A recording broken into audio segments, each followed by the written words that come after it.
এখন এই যে রান্না বসিয়েছি, ডাল হচ্ছে, আলু ভাজা টাজা করেছি, এখন খেজুর দিয়ে তেঁতুল টেতুল দিয়ে এখন এই যে চাটনি করবো, ওই জন্য সব ছেড়ে দিচ্ছি।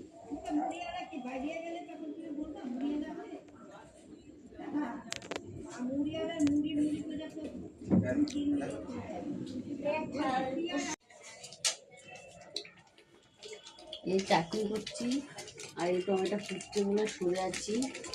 দেখো ঠিক ফোটা টমেটো ফুটছে, ওই জন্য ঘুরে ঘুরে সরে আছে। আর মেয়ে বললো চাটনি করলে মা একটু চাটনি দাও, একটু চাটনি খাবো। এত ফুটছে বলে একটু ঢেকে দিই।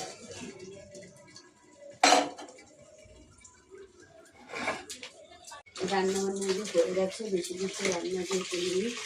বাজার থেকে ছিল না, তারপর বাজারে গেল, বাজার দিয়ে টুকটাক নিয়ে আসলো। তো এখন ওই টমেটোটা ছিল, যদি চাটনি করলাম, দুটো ডালের বড়া করলাম। আর যেহেতু আজকে নিরামিষ, ওই জন্য টক ডাল করেছি, আর তেমন কিছু রান্না বান্না করিনি।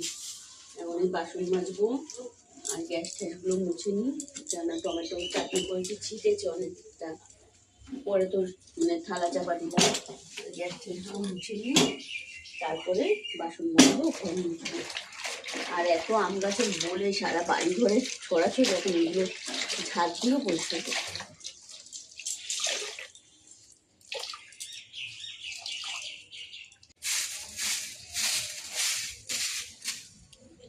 এই যে সারা বাড়ি এই যে আমের বোল পরে ভর্তি হয়েছে।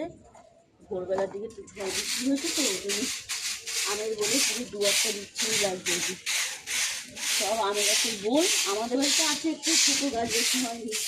পাশের বাড়িতে আম গাছ হচ্ছে, অনেক বোল এসেছে, সেই বাড়ির বোলগুলো এই যে পুরো পাড়ালে পুরো হয়ে যাচ্ছে।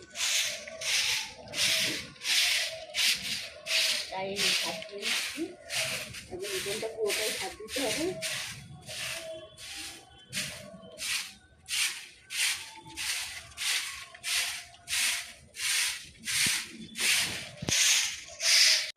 এই যে এখন বাসন কুসুন মাজছি, বাসন কুসুন মেজে মেয়েকে চান করাবো।